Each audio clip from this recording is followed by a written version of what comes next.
السلام علیکم ورحمۃ اللہ وبرکاتہ۔ ڈیئر اسٹوڈنٹس، امید ہے سب خیریت سے ہوں گے انشاءاللہ۔ جیسا کہ پہلے ہم پڑھ چکے ہیں، اسلامی تشخص میں ہم نے جو پڑھا ہے کردار سازی اور ایک ارکان اسلام، ایک ہے کردار سازی اور ایک ہے ارکان اسلام۔ تو اب آتے ہیں اسلامی تشخص میں، اب دوسرا ویو ہم دیکھنا چاہتے ہیں۔ تو دوسرے میں ہے کردار سازی اور اطاعت اور محبت۔ کس طرح مطلب لوگوں کی اصلاح ہوگی؟ اصلاح ہونے کے لیے بہت سارے ٹرمینالوجیز ہیں اسلام میں، شریعت میں، دین میں۔ تو آپ کبھی آتے ہیں اطاعت اور محبت کی طرف اور کبھی آتے ہیں کردار سازی کی طرف۔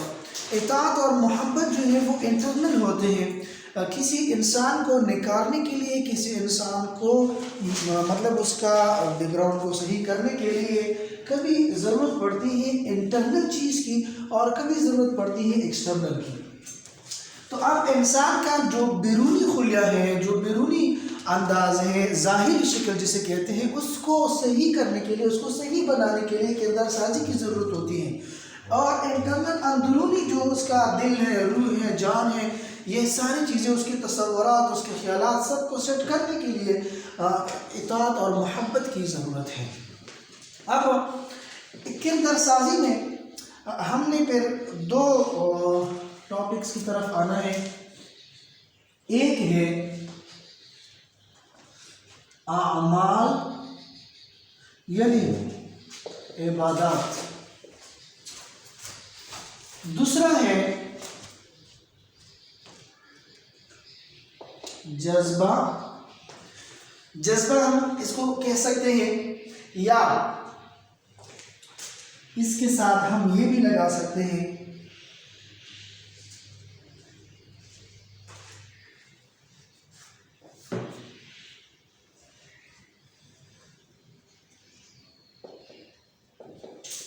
اخلاقیات۔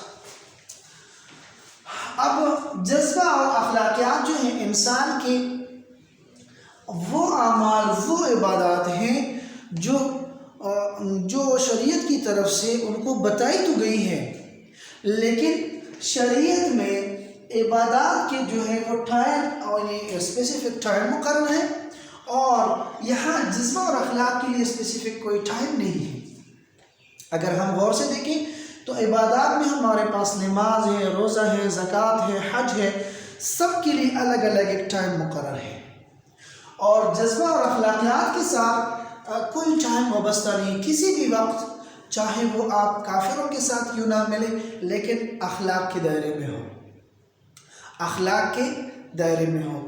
پھر اب اخلاقیات میں یعنی جذبہ میں اگر ہم اس کو صحیح ڈیپ طریقے سے اسٹڈی کر لیں تو اس میں بھی دو ٹائپس ہمیں نظر آتے ہیں۔ ایک یہ ہے کہ ان کے ساتھ نرمی یا سختی سے پیش آئے۔ فار ایگزامپل، ہم کفار کے ساتھ سختی سے پیش آئیں گے یا نرمی کے ساتھ پیش آئیں گے، یہ ڈیپینڈ کرتا ہے ہمارے شریعت کی اصطلاحات پر بھی، اور ڈیپینڈ کرتا ہے شریعت کی جو نظام چل رہا ہے اس نظام پر بھی۔ فار ایگزامپل، ہمارا ملک جو ہے یا ہماری کنٹری جو ہے وہ کسی کے ساتھ معاہدے میں ہے، کسی کفریہ مملکت کے ساتھ، تو وہ معاہدے میں ہے، تو ان کے جو باشندے ہوتے ہیں ان کے ساتھ ہم نرمی کا معاملہ کریں گے، نرمی کے ساتھ پیش آئیں گے۔ یا اسی طرح کوئی کافر جو ہے، ہمارا اس ملک کے ساتھ تو معاہدہ نہیں ہے، لیکن وہ بندہ جو ہے وہ امن طریقے سے، پرامن طریقے سے آپ کے ملک میں داخل ہو رہا ہے، تو اس پر بھی آپ سختی سے پیش نہیں آئیں گے بلکہ نرمی کے ساتھ پیش آئیں گے۔ جس طرح کہ ویزے کے ذریعے یا اسی طرح سفیروں کی تحت جو ہے وہ بندے کسی دوسرے ملک میں داخل ہوتے ہیں، تو وہاں پہ نرمی کا معاملہ کیا جاتا ہے اور بہت ہی آسانی کا معاملہ کیا جاتا ہے، اس کے ساتھ کوئی سختی نہیں کی جاتی۔ ہاں، جو اب آتے ہیں جو لوگ اسلام کو بالواسطہ یا بالذات ضرر اور نقصان نہیں پہنچاتے تو اس کے ساتھ ہم نرمی سے پیش آئیں گے۔ سب سے پہلے یہاں پہ ہم نے ذکر کیا ہے معاہدے والا، اور دوسرا ہم نے ذکر کیا ہے اور امن طریقے سے داخل ہونے والا، اور تیسرا ہم نے ذکر کیا ہے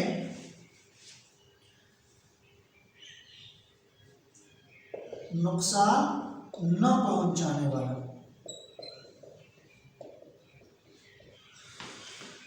یہ تین ایسے لوگ ہیں کہ ان کے ساتھ ہمارا نرمی کا رویہ ہوگا، چاہے وہ کفار ہی کیوں نہ ہو۔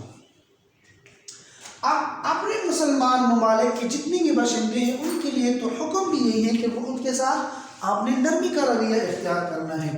یہاں سارے مسلمان اس میں انکلوڈ ہوں گے، شامل ہوں گے، کیونکہ سب مسلمانوں کے ساتھ اسلام یہی چاہتا ہے کہ خواہ آپ کے ملک کا ہے نہیں ہے، آپ کے قوم کا ہے یا نہیں ہے، آپ نے ان کے ساتھ نرمی کے ساتھ پیش ہونا ہے اور اپنی اخلاقیات کو نرم انداز میں ان کے سامنے پیش کرنے ہیں۔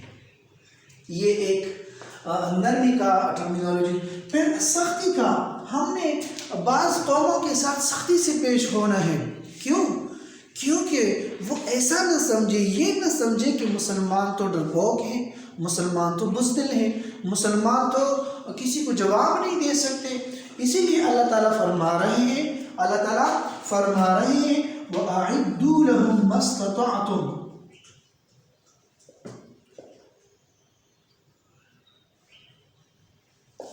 وَأَعِدُّوا لَهُم مَّا اسْتَطَعْتُم مِّن قُوَّةٍ وَمِن رِّبَاطِ الْخَيْلِ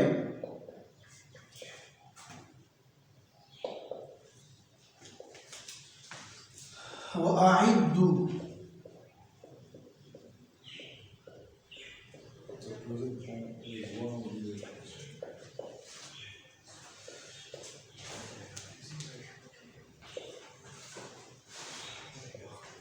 وَمِن رِّبَاطِ الْخَيْلِ وَأَعِدُّوا لَهُم مَّا اسْتَطَعْتُم مِّن قُوَّةٍ وَمِن رِّبَاطِ الْخَيْلِ۔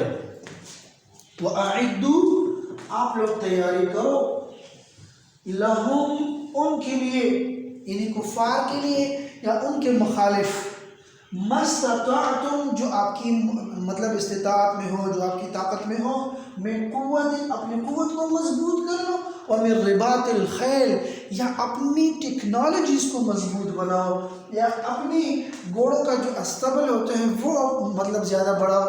تو یہ سختی کے ساتھ جو پیش ہونا ہے، کن کے ساتھ؟ ان کے ساتھ ہم نے پیش ہونا ہے جو یا تو مسلمانوں کو نقصان پہنچانے والے ہیں، نقصان والے، ان کے ساتھ ہم نے سختی سے پیش ہونا ہے، یا وہ لوگ جو مسلم کنٹریز پر حملہ کرنے والے ہیں۔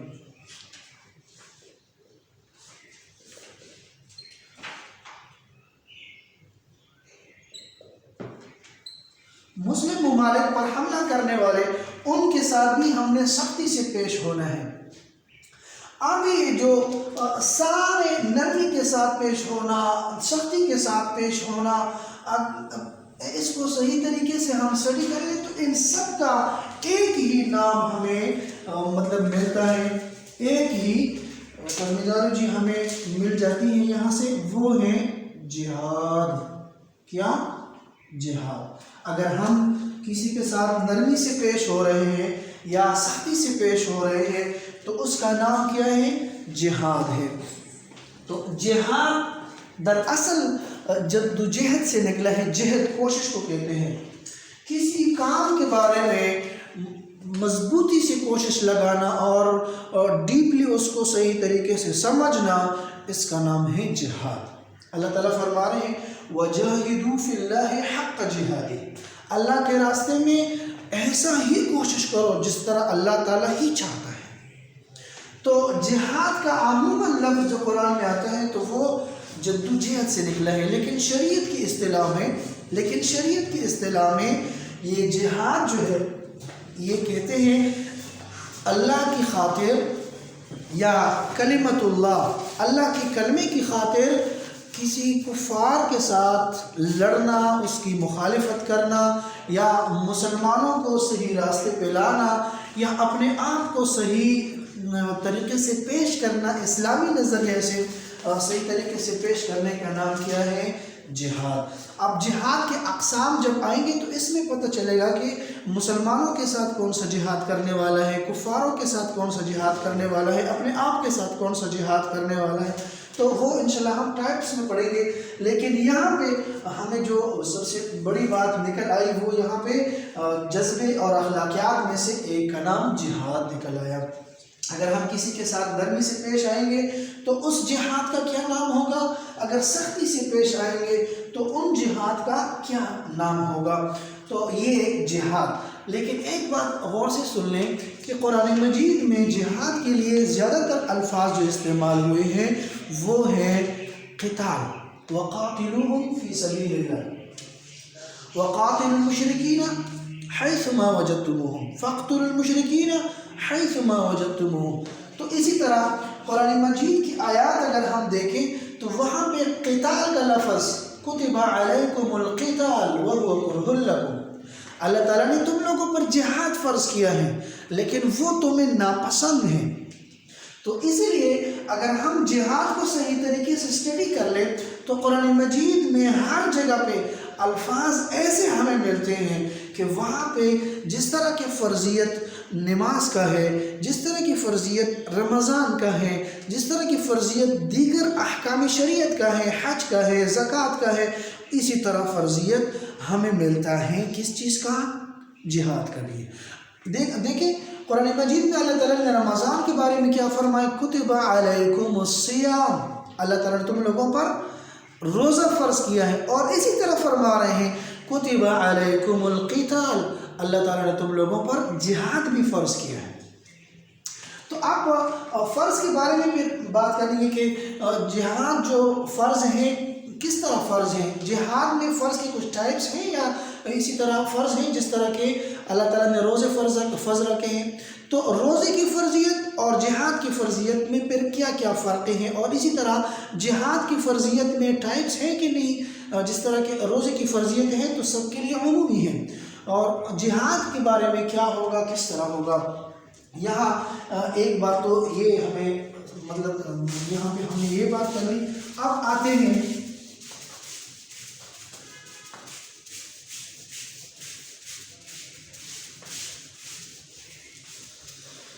یہاں پہ ہمیں ایک بات سمجھ میں آ گئی کہ ہمارا جو ٹاپکس ہیں وہ ہیں جہاد۔ کردار سازی میں ہم نے ایک اور نتیجہ جو ہے اخذ کر لیا کہ کردار سازی میں دو باتیں آتی ہیں، نرمی اور سختی، دونوں کا نام کیا ہے؟ جہاد ہے۔ اب جہاد کے بارے میں اگر ہم اس کی فرضیت کے بارے میں پہلے پڑھیں کہ جہاد کی فرضیت جو ہے وہ اس طرح ہے کہ کبھی کبھار جہاد فرض عین ہوتا ہے۔ جہاد کی فرضیت ٹو ٹائپس کے ہیں، ایک ہے فرض عین، ایک ہے فرض کفایہ۔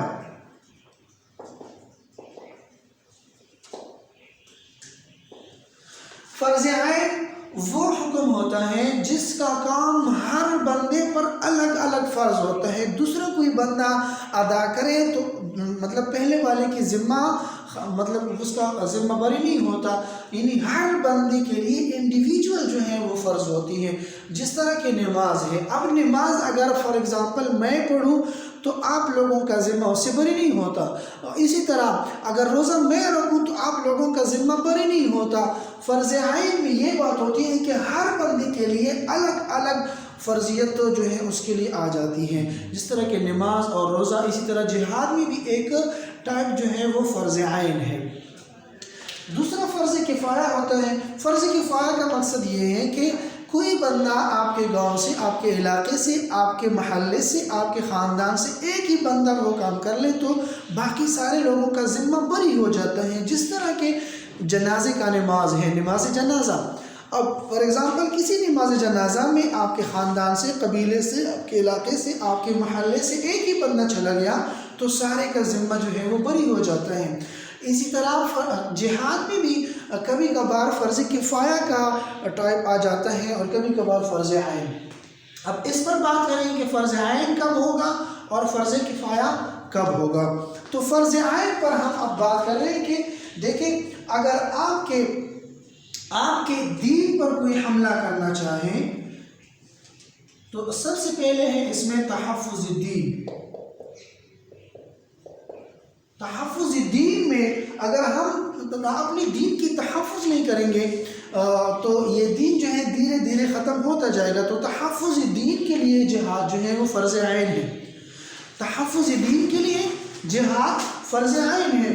اب فرض عین کا مقصد بھی یہی ہے کہ جہاد کس انداز میں کس طریقے سے کرنا ہے، اپنے آپ سے کرنا ہے، دوسروں سے کرنا ہے یا مسلمانوں سے کرنا ہے۔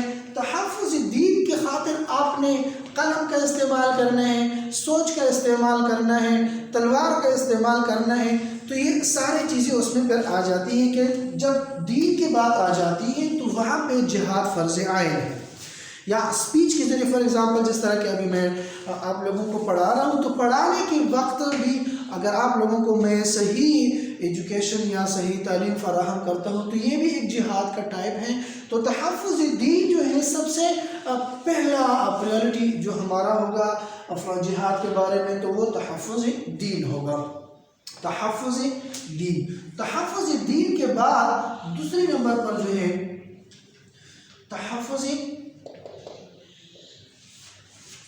عزت نفس۔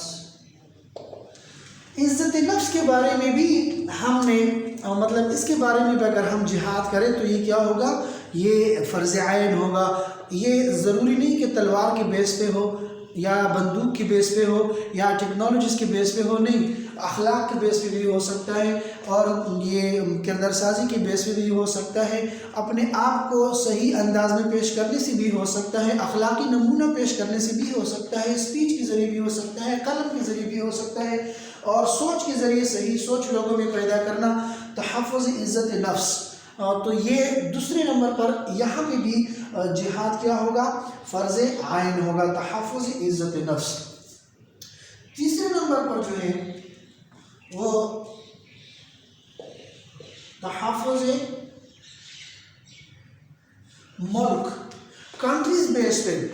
آپ کی ملک پر کسی بھی ملک میں آپ رہ رہے ہیں اور پرماننٹ رہائشی ہیں تو آپ کے ملک پر کسی نے حملہ کرنا چاہا یا کوئی حملہ کر رہا ہے تو ان کا ڈیفینس کرنا، ان کا دفاع کرنا آپ پر تحفظ، یہ کیا ہے، ملک جو ہے فرض عین ہوا۔ اب آپ نے جہاد کرنا ہوگا اور فرض عین ہوگا، آپ کے ملک پر کیا ہے، حملہ ہو رہا ہے۔ اسی لیے اگر آپ سے کوئی مطلب ملک کی زمین جو ہے قبضہ کر رہے ہیں، اسی طرح آپ کے ملک کو کوئی خطرہ پہنچانا چاہتے ہیں، آپ کے ملک کو کوئی اس طرح نقصان پہنچانا چاہتے ہیں جو آپ کے لیے، آپ کے ملک کے لیے خطرہ بن سکتی ہے، تو آپ نے وہاں پہ بھی کیا کرنا ہوگا، جہاد کرنا ہوگا، فرض عین ہے وہاں پہ بھی۔ تو اسی کے لیے جہاد جو ہمارا فرض ہے، اسی کے لیے اللہ تعالیٰ فرما رہے ہیں نا کہ ہر شعبے کے لیے آپ نے الگ الگ لوگوں کا بندوبست کرنا ہے۔ ایجوکیشن کے لیے الگ بندے ہوں گے، صحت کے لیے الگ بندے ہوں گے۔ ایجوکیشن کے لیے اکثر جو ہے ٹیچر جو ہے وہاں پہ وہ ہوتے ہیں اور لوگوں کو صحیح طریقے سے پڑھا رہے ہیں اور صحیح طریقے سے ایجوکیشن ڈیلیور کر رہے ہیں، اور صحت کے ادارے میں دیکھیں تو وہاں پہ ڈاکٹر ہوتے ہیں، لوگوں کا علاج وغیرہ کرتے ہیں۔ اسی طرح سائنسدان ہوتے ہیں تو وہ دیگر شعبوں میں کام کرتے ہیں، اسی طرح انجینئر ہوتے ہیں وہ اپنے شعبے میں کام کرتے ہیں۔ اسی طرح ایک شعبہ ہمارا ہر کنٹری کا ہوتا ہے، لیکن ہمارے شعبے میں اگر دیکھیں تو جہاد کے لیے ہمارے ملک کی طرف سے جو الگ مقرر ہیں وہ ہیں ہماری فوج۔ فوج جو ہے وہ 3 ٹائپس پہ ہمارا فوج جو ہے وہ بھی کام کر رہا ہے۔ ایک جو ہے وہ بحری ہے، ایک بری ہے، ایک ہوائی ہے، ایئر فورس اور فوج، اور اسی طرح زمینی فوج اور بحری فوج جو ہے وہ نیوی۔ تو اسی طرح یہ جہاد کے لیے ہمارے اپنی کنٹری سے، ہر کنٹری سے الگ الگ لوگ مقرر ہوتے ہیں، ایک شعبہ جو ہے مقرر کیا جاتا ہے۔ تو یہ شعبہ جو ہے یہ کس نے مقرر کیا ہے؟ کس نے یہ شعبے بنائے ہیں؟ تو حضرت عمر فاروق رضی اللہ تعالیٰ عنہ کی دور خلافت اگر ہم اس کو صحیح طریقے سے دیکھیں تو اس نے یہ فوج کی اپنی ایک شعبہ بنا لی، فوج میں پھر انٹرنل شعبے بنا دیے، جس طرح کہ ارٹلری ہوتا ہے اس میں سگنل ہوتے ہیں، یا اس میں ایجوکیشن ہوتا ہے، یا اس میں مختلف سولجرز ہوتے ہیں، یا اسی طرح اس میں اکاؤنٹ سیکشن یا دیگر سیکشن جو ہوتے ہیں، تو وہ وہاں پہ شعبے بھی انہوں نے بنائے ہیں۔ تو ہمارے لیے بھی ایک شعبہ جو ہے آج بھی ہے، جہاد کے لیے ایک ہمارا شعبہ آج بھی ہے، اور وہ اپنی جگہ پہ صحیح طریقے سے کام کر رہا ہے۔ تو یہاں تک فرض عین کی بات تھی۔ اب آتے ہیں فرض کفایہ کی طرف۔ فرض کفایہ جیسا کہ میں نے پہلے بھی بتا دیا کہ فرض کفایہ وہ فرض ہوتا ہے جو آپ کے محلے سے، آپ کے گاؤں سے، آپ کے رشتہ داروں سے ایک ہی بندہ وہ کام ادا کرے تو دوسرے لوگوں کا ذمہ بری ہو جاتا ہے۔ تو یہاں فرض کفایہ، کبھی کبھی جہاد فرض کفایہ ہو جاتا ہے، جس طرح کہ فار ایگزامپل آپ کا ملک جو ہے وہ سٹیبل حالات میں ہے، آپ کا ملک سٹیبل حالت میں، دوسرے کسی ملک میں وہاں پہ مسلمانوں کا ملک ہے اور وہاں پہ کسی نے غیر مسلم نے حملہ کیا ہے، تو وہاں پہ جانا فرض کفایہ ہے، وہاں پہ جانا فرض کفایہ ہے۔ یا اسی طرح آپ کے ملک اندرونی نظام اس کا سٹیبل ہے، لیکن باؤنڈری پر اس کے کچھ ایسے حالات ہیں، کشمکش چل رہے ہیں، تو باؤنڈری کے لیے ہمارے جو ادارے ہوتے ہیں انہوں نے اپنا شعبہ تو بنایا ہے، لیکن شعبے کے ساتھ ہمدردی کرنا، شعبے کے ساتھ ہیلپ کرنا، تعاون کرنا، یہ بھی پھر فرض کفایہ میں آ جاتا ہے۔ تو ہم یہاں پہ تعاون کا لفظ دیکھیں گے، تعاون کرنا، اور دوسرے کسی ملک کے ساتھ یا اپنے ملک کے ساتھ یا دیگر قوموں کے ساتھ تعاون کرنا فرض کفایہ میں آ جاتا ہے۔ تو یہ ہمیں جہاد فرض عین فرض کفایہ کی بات ہو گئی۔ اب آتے ہیں جہاد کی جو ٹائپس ہیں، اقسام ہیں، ان پر بات کریں گے۔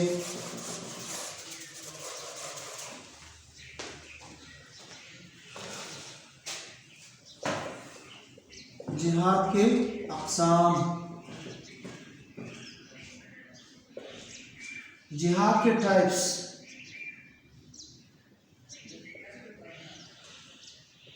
سب سے امپورٹنٹ جہاد جو ہے یہاں پہ ہم ذکر کریں گے، سب سے امپورٹنٹ جہاد جو ہے وہ ہے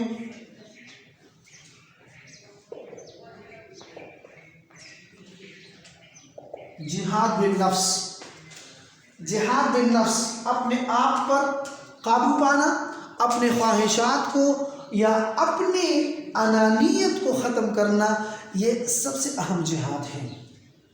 انسان اپنے آپ کو صحیح طریقے سے لائے۔ دیکھیں اگر کوئی بندہ جو ہے وہ باؤنڈری پہ کسی کافر کے ساتھ لڑ رہا ہے لیکن اپنے آپ کی اصلاح نہیں ہے، اس کا نیت ٹھیک نہیں ہے، اس کا اندرون نظام ٹھیک نہیں ہے، اس میں تقوی نہیں ہے، اس میں اللہ تعالیٰ کی خوف نہیں ہے، تو اس کا کوئی بھی عمل اللہ تعالیٰ قبول نہیں کرتا، چاہے وہ جہاد ہی کیوں نہیں کر رہا۔ تو جہاد بالنفس، اپنے آپ پر سب سے پہلے محنت کرنا، یہ جہاد کی پہلی سیڑھی ہے۔ اگر جہاد بندہ اپنے آپ سے سٹارٹ کر لے، اپنے آپ کو صحیح ٹھیک بنائے، تو پوری انسانیت اس سے ٹھیک ہو سکتی ہے، انسانیت اس سے ٹھیک ہو سکتی ہے۔ تو سب سے پہلے جو ہے وہ کیا ہے؟ جہاد بالنفس۔ دوسرے نمبر پر جو ہے وہ ہے جہاد بالمال۔ جہاد بالمال، اب دیکھیں مال کی ہمیشہ انسان کے ساتھ یہ مال جو ہوتے ہیں انسان کو ہمیشہ کی طرف وہ کر رہا ہے، انسان کو کمزور بنا رہے ہیں، ہمیشہ مال جو ہے وہ انسان کو مصیبتوں میں، آزمائشوں میں، فتنوں میں مبتلا کرتا ہے۔ اسی وجہ سے مال جو ہے وہ اپنے کسی کو دے کر اس کے ذریعے جو ہے آپ وہ جہاد کر سکتے ہیں۔ یہ دیکھیں کہ جہاد میں فار ایگزامپل کسی جگہ پہ جہاد جاری ہے اور وہاں پہ آپ خود پہنچ نہیں سکتے، تو مال کے ذریعے بھی آپ وہاں اپنے حصے کو یہاں پہ قائم کر سکتے ہیں۔ جہاد بالمال اس کا نام ہے۔ یا اسی طرح فار ایگزامپل کسی غریب کو، کسی فقیر کو کسی چیز کی ضرورت ہے، تو یہ بھی جہاد کے اقسام میں آتا ہے، جہاد بالمال۔ اسی طرح فار ایگزامپل دین کی خاطر کوئی بندہ جا رہے ہیں اور اس کے ساتھ کچھ مال کی کمی ہے، تو آپ نے اس کی مالی تعاون کر لی، یہ بھی جہاد بالمال کے ٹائپس میں آتا ہے۔ اچھا، اس کے بعد ہے جہاد بالسیف۔ جہاد بالسیف جو ہے، جہاد بالسیف تلوار کے ساتھ جہاد کرنا یا ٹیکنالوجیز جو آج کل ہیں تو بندوق وغیرہ یہ ساری چیزیں خود لے کر جو ہے جہاد میں شامل ہونا یا اپنے آپ کو ایسی جگہ پہ خود شامل کرنا جہاں پہ جہاد جاری ہو، جہاد جاری ہے، جنگ جاری ہے اور وہاں پہ آپ نے خود کو شامل کر دیا تو اس کا نام بھی ہے جہاد بالسیف، تلوار کے ذریعے، ٹیکنالوجیز کے ذریعے۔ تو یہ جہاد کا ایک الگ ٹائپس ہے۔ پھر آتے ہیں جہاد کا ایک اور ٹائپ ہے جہاد بالعلم، جہاد بالعلم۔ جہاد بالعلم اگر اس کو صحیح طریقے سے ہم دیکھیں تو علم کے ذریعے جو ہے آپ کسی کو مطلب پڑھا رہے ہیں، کسی کو سمجھا رہے ہیں، کسی کو علم ٹرانسفر کر رہے ہیں، صحیح طریقے سے علم جو ہے وہ ڈیلیور کریں، صحیح طریقے سے جو ہے ان کو مطلب علم پہنچائے، تو یہ جہاد بالعلم ہے۔ ان میں دینی جذبہ جو ہے وہ اجاگر کریں یا ان میں دینی پہلو جو ہے وہ بنائے، تو یہ جہاد بالعلم۔ اس کے بعد ہے جہاد بالقلم۔ فار ایگزامپل کوئی بندہ جو ہے وہ کام تو کر رہا ہے لیکن وہ آرٹیکل لکھ رہے ہیں، اسی طرح وہ اخباروں میں اس طرح کچھ الفاظ لکھ رہے ہیں یا اس کا کتابوں کے ساتھ وابستگی ہے شعبہ تصنیف میں، تو تصنیف میں جو ہے وہ بندہ کام کر رہے ہیں، تو وہاں پہ جہاد وہ بالقلم پہ کام کرے گا کہ صحیح طریقے سے لوگوں میں جذبہ ایمان جو ہے وہ اجاگر کرائے یا جذبہ ایمان جو ہے وہ اوپر لائے، تو یہ جہاد بالقلم جو ہے اس میں آ جاتا ہے۔ اگر انسان جو ہے وہ اپنے آپ کو صحیح طریقے سے مطلب صحیح طریقے سے لائے تو جہاد بالقلم کے ذریعے جو ہے وہ دیگر لوگوں کو، کفاروں کو اور مسلمانوں کو اپنی دین کی صحیح طریقے سے دعوت دے سکتا ہے۔ اسی طرح شیطان کے خلاف جہاد بھی ہے۔ شیطان کے خلاف فار ایگزامپل کوئی بندہ جو ہے آپ کا فرینڈ ہے، دوست ہے، وہ کہہ رہے ہیں آپ کو کہ آپ میرے ساتھ جائیں، فلاں جگہ پہ جا رہے ہیں، وہاں پہ ڈانس پارٹی ہے، کلب ہے، یہ ہے وہ ہے، تو شیطان کے خلاف آپ نے جہاد کرنا کہ نہیں یہ سٹیج، یہ لیول جو ہے آج کل میرا پڑھائی کا لیول ہے، تو ہم نے ابھی پڑھائی کی طرف توجہ دینا ہے نہ کہ دیگر چیزوں کی طرف۔ تو یہ جہاد شیطان کے خلاف بھی ہیں، یا شیطان آپ کو کہہ رہا ہے فار ایگزامپل کہ آپ صبح کا نماز ہے، سو جاؤ، خیر ہے ابھی تو کافی ٹائم ہے، نہیں آپ نے شیطان کے خلاف جہاد کرنا ہے، اس کو یہ کہنا ہے کہ نہیں میں ایز اے مسلمان جو ہے میں اٹھوں گا اور صبح کا نماز صحیح طریقے سے پڑھوں گا، دیگر بھی نمازیں جو ہے آپ صحیح طریقے سے باجماعت پڑھتے ہیں، تو یہ شیطان کے خلاف جہاد آپ نے کرنا ہے۔ یا کوئی غیر اخلاقی کام جو ہے وہ شیطان کہہ رہا ہے، یا انسانوں میں ہے شیطان، یا آپ کے دوستوں میں ہے، یا جنات میں سے ہیں، یا آپ کو خیال میں تصورات میں دے رہے ہیں کہ یہ کام کرو، تو غیر اخلاقی کام سے آپ دور رہنا چاہتے ہیں، تو یہ شیطان کے خلاف جہاد ہے۔ اسی طرح جہاد بالصلح، دو لوگوں کے درمیان، دو قوموں کے درمیان یا فریقین کے درمیان صلح کا شکل اختیار کرنا، صلح بنانا، دو بندوں کے درمیان صلح کرانا، یہ جہاد بالصلح ہے، ان کے درمیان جو ہے صحیح طریقے سے بات کرنا، تو یہ جہاد بالصلح ہے۔ اب اگر ہم دیکھیں تو ان میں سے بعض ایسی چیزیں بھی ہیں جو مطلب سختی کے ساتھ پیش کی جاتی ہیں، بعض چیزیں ایسی ہیں جو نرمی کے ساتھ پیش کی جاتی ہیں، تو جہاد بالسیف کو اگر ہم دیکھیں تو سختی کے ساتھ ہیں، اگر جہاد بالنفس کو دیکھیں اپنے آپ کے ساتھ تو یہ سختی کے ساتھ ہیں، مطلب اپنے انسان کو اپنے جان کے بارے میں، اپنے ذات کے بارے میں اللہ تعالیٰ کا حکم جو ہے وہ بہت سختی کے ساتھ ہے کہ اپنے آپ کو آگ سے بچائیں، اپنے آپ کو جہنم سے بچائیں اور جنت والا بنائیں، تو یہ بہت سختی کے ساتھ ہے۔ جہاد بالمال، نرمی کے ساتھ کہ لوگوں کے ساتھ مالی تعاون کیا کرے۔ جہاد بالعلم، کبھی سختی کبھی نرمی۔ جہاد بالقلم، کبھی سختی کبھی نرمی۔ شیطان کے خلاف سختی کے ساتھ جہاد ہے کہ شیطان کے خلاف صحیح طریقے سے منظم انداز میں پیش کرے، صحیح طریقے سے آپ آگے آئے۔ جہاد بالصلح، نرمی کے ساتھ ہے، دونوں فریقین کے ساتھ کبھی نرمی کبھی سختی، کبھی نرمی کبھی نہ سختی۔ تو اسی طرح جو ہے یہ شیطان یا دیگر جو مطلب اس میں ذکر ہوئے ہیں تو وہ سختی والے بھی ہیں اور نرمی والے بھی ہیں۔ تو جہاد کا مین مقصد کیا ہے؟ مین مقصد یہ ہے کہ کس طرح اللہ تعالیٰ کے احکامات صحیح طریقے سے پیش کی جائیں اور کس طرح اللہ تعالیٰ کا دین اعلی کلمت اللہ بلند ہو جائے اور کس طرح مسلمانوں کا پلہ بھاری ہو جائے اور کفار جو ہیں وہ دن بدن کمزور ہوتے جائے۔ یہ جہاد کا تھوڑا سا ہوگا۔ اب آتے ہیں لوگ اکثر اس میں دھوکہ کھا جاتے ہیں کہ کس طرح ہم یہ جنگ اور جہاد یا دہشت گردی اس میں کیا فرق ہوگا؟ ایک ہے جنگ جس کو آج کل دہشت گردی کا نام دیا گیا ہے اور دوسرا ہے جہاد۔ ایک جہاد ہے اور دوسرا جنگ ہے، یعنی دہشت گردی ہے۔ جہاد جس طرح کے پہلے بتا چکے ہیں ہم کہ آپ کے دین کے بارے میں کوئی خطرہ ہے، دین کو کچھ نقصان پہنچ رہا ہے تو وہاں آپ جہاد کر رہے ہیں۔